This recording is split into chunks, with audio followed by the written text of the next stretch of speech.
আমাকে যদি কোনো তোমার উম্মত পাইতে চায়, আমাকে যদি ভালোবাসতে চায়, তাহলে তোমার উম্মতকে জানিয়ে দাও তারা যেন আমাকে ভালোবাসে। তা নবীকে আমাদেরকে আগে ভালোবাসতে হবে। নবী ভালোবাসার মাধ্যমে পাওয়া যাবে কাকে? আল্লাহকে পাওয়া যাবে। তাহলে যেই নবীকে আমরা ভালোবাসবো সেই নবী সম্পর্কে আমাদের একটু ধারণা থাকা দরকার। কথা বলেন ঠিক কিনা?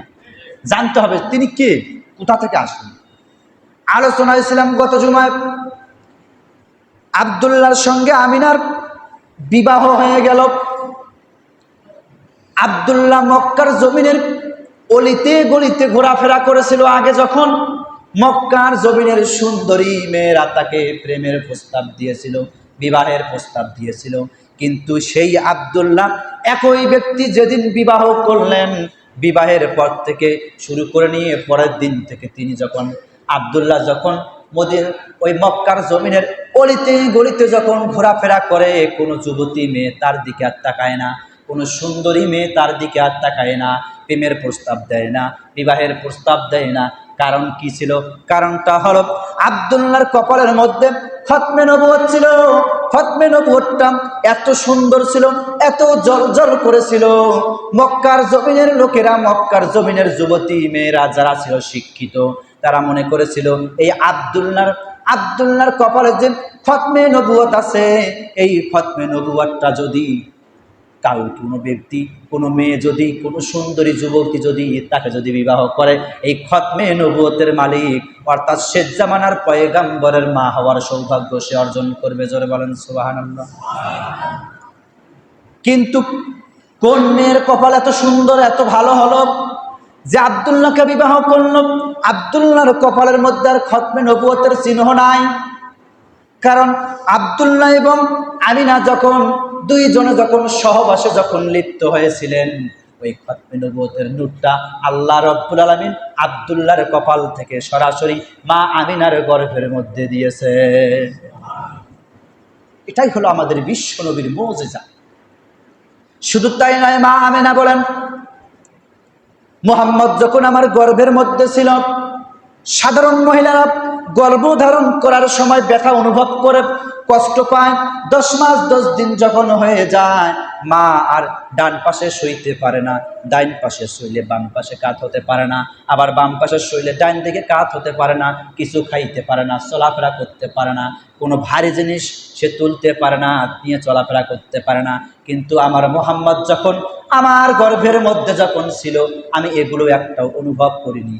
আমার মুহাম্মদ যতদিন পর্যন্ত গর্ভের ভেতরে ছিল, ততদিন পর্যন্ত বুঝতেই পারিনি যে মুহাম্মদ আমার গর্ভের ভেতরে আছে। জোরে বলেন সুবহানাল্লাহ। এটাই হলো আমাদের নবী রাহমাতাল লিল আলামিন। বিশাল বড় ইতিহাস সংক্ষেপ করে দিলাম। মুহাম্মদ সাল্লাল্লাহু আলাইহি ওয়াসাল্লাম যখন তার মায়ের গর্ভের মধ্যে যখন ছিলেন, তার বয়স তখন মায়ের গর্ভে ছিল 6 মাস। ধরে বলেন কত মাস? আব্দুল্লাহ একদিন আমিনাকে ডাক দিয়ে বলতেছে, প্রাণের বিবিরে, ব্যবসা করার উদ্দেশ্যে আমি শাম দেশে চলে যাব, হয়তোবা আমার আসতে সময় লাগবে, 2-3-4 মাস সময় লাগবে। তুমি হতাশ হয়েও না, ভয় পেও না, টেনশন করার কোনো কারণ নাই। আমি কিছুদিন পরে আবার আমি এই মক্কার জমিনে চলে আসবো, তুমি টেনশন করো না।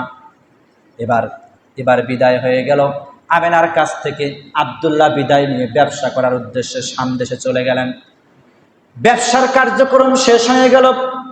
তিনি যখন ফিরবেন, ফেরার প্রতিমধ্যে হঠাৎ করে তার মাথার মধ্যে একটা চক্কর মারল, সে অসুস্থ হয়ে গেল।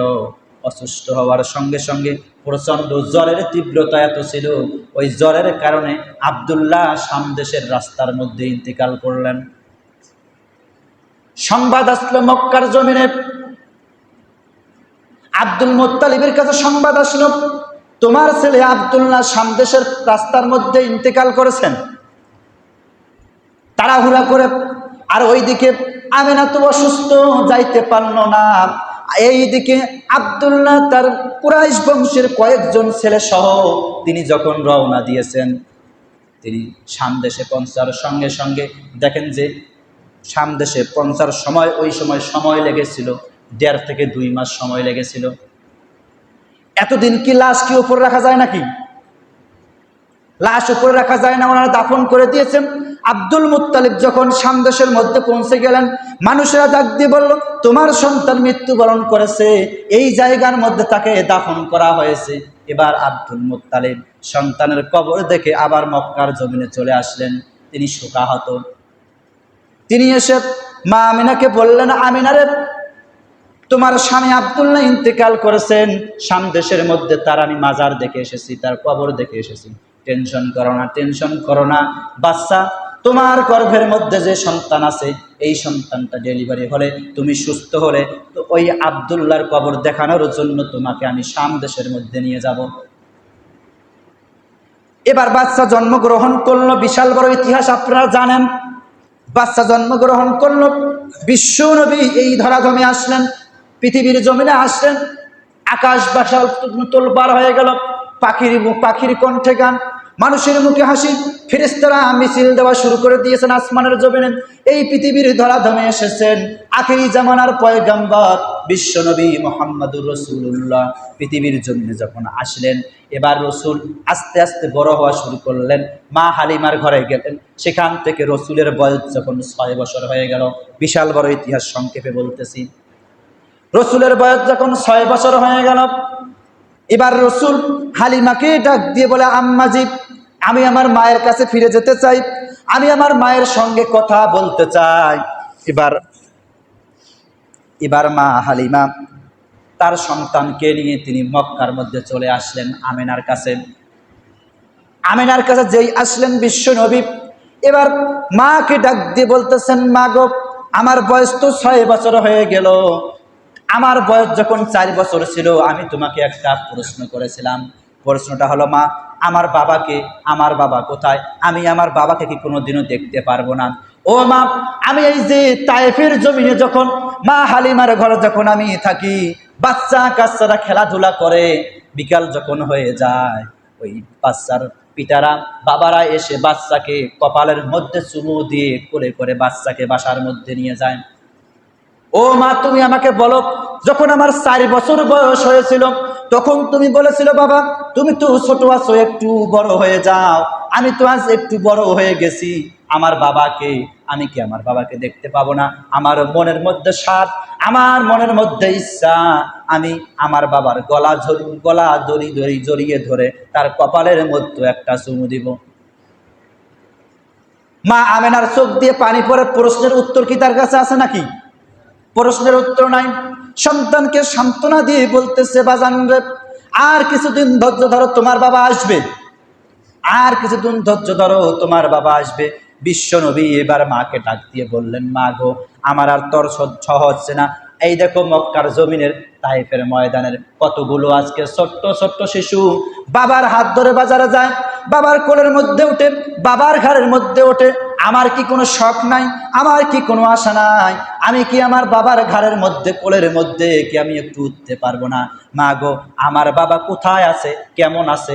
আজকে যদি তুমি আমার বাবাকে যখন না দেখাও, আমার বাবার কাছে তুমি যদি আজকে নিয়ে না যাও, আজকে আমি বের হলাম বাসা থেকে, আর আমি এই বাসার মধ্যে ফিরবো না। মা আমিনা সন্তানকে জড়িয়ে ধরে বুকের মধ্যে নিয়ে হাউমাউ করে কান্না করতেছেন, ডাক দিয়ে বলতেছেন, বাজান রে, তুমি একটু সাজগোজ করো, আমিও সাজগোজ করি, চলো তোমার দাদার কাছে, আব্দুল মুত্তালিবের কাছে চলে গেলেন। আব্দুল মুত্তালিব ছিলেন অসুস্থ। ডাক দিয়ে বললেন, আমিনা ডাক দিয়ে বললেন, আব্বাজান, তোমার এই নাতি তার বাবাকে দেখার জন্য আকুল হয়ে গেছে। ও বাজান, যেই ছেলেগুলো, যেই লোকেরা তোমার সঙ্গে শাম দেশের মধ্যে রওনা দিয়েছিল, আব্দুল্লাহর কবর দেখেছিল, তার মাজারে দেখেছিল, ওই রকম 2 জন ব্যক্তি আমার সঙ্গে দেন, একজন পুরুষ দেন, একজন মহিলা দেন, যাতে করে তার ওই কবরটা আমাকে দেখাই দিতে পারে। আর তোমার নাতি তার বাবাকে দেখতে চায়, প্রয়োজনে তার বাবার কবর দেখতে যায়, আপনি অনুমতি দেন। আব্দুল মুত্তালিব হাউমাউ করে কান্নাকাটি করে তিনি এখন কি সিদ্ধান্ত নেবেন? অনুমতি দিয়ে দিলেন, মা যাও, চলে যাও, সন্দেশের মধ্যে তোমার সঙ্গে 2 জন দিলাম। কয়জন? 2 জন দিয়ে দিলেন। এবার বিশ্ব নবী মায়ের হাত ধরে, তার সাথে 2 জন সফর সঙ্গীর হাত ধরে শাম দেশের মধ্যে যখন রওনা দিলেন, শাম দেশের মধ্যে তিনি যখন চলে গেলেন, এবার আমিনাকে দেখাই দেওয়া হলো, আমিনা গো, ওই দেখো তোমার স্বামীর কবর, আর মুহাম্মদকে বলা হলো, মুহাম্মদ রে, ওই যে তোমার বাবা এই পাথরের নিচে, এই মাটির নিচে শুয়ে আছে। এবার বিশ্বনবী যখন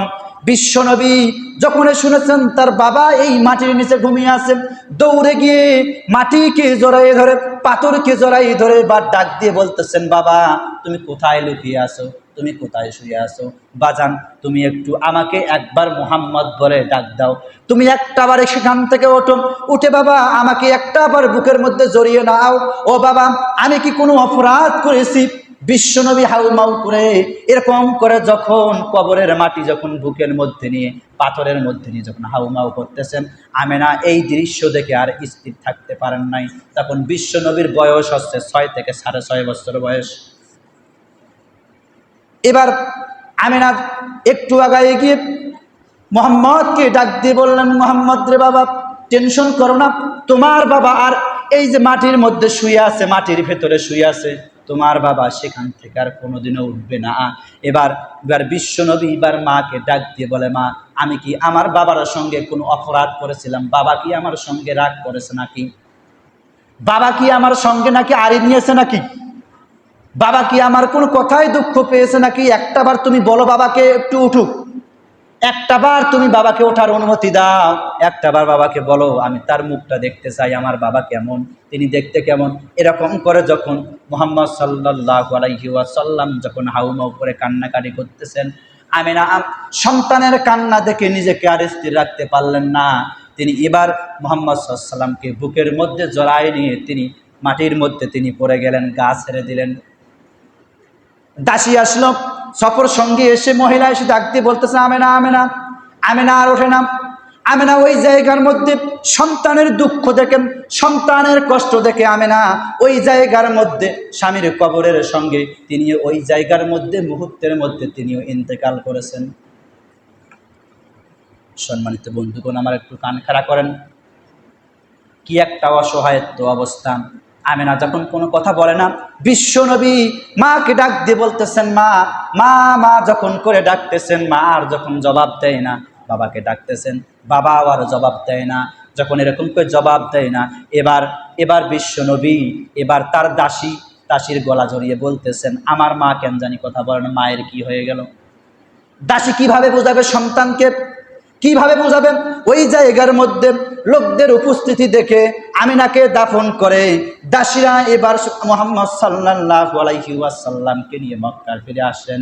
মক্কায় ফিরে এসে দাসীরা যখন আব্দুল মুত্তালিবের সামনে যখন চলে গেলেন, আব্দুল মুত্তালিব জিজ্ঞেস করলেন, আমার মা আমিনা কোথায়, তাকে কোথায় রেখে আসলে তোমরা? দাসী শুধুমাত্র কান্না করে, কিছু বলতে পারে না, কিছু বলতে চাচ্ছে না। এবার আব্দুল মুত্তালিবের আর বুঝতে বাকি রইল না, ওই সামদেশের মধ্যে বিশ্বনবী মুহাম্মদ তিনি তার মায়ের গর্ভে 6 মাস থাকা অবস্থায় বাবাকে হারিয়েছেন। তার বয়স যখন 6 বছর হয়ে গেল, বিশ্বনবী ওই সামদেশের মধ্যে তার মাকেও হারিয়ে ফেলেছেন। এবার নাতিকে বুকের মধ্যে জড়ায় নিয়ে আব্দুল মুত্তালিব তিনি অজ্ঞান হয়ে চলে গেলেন।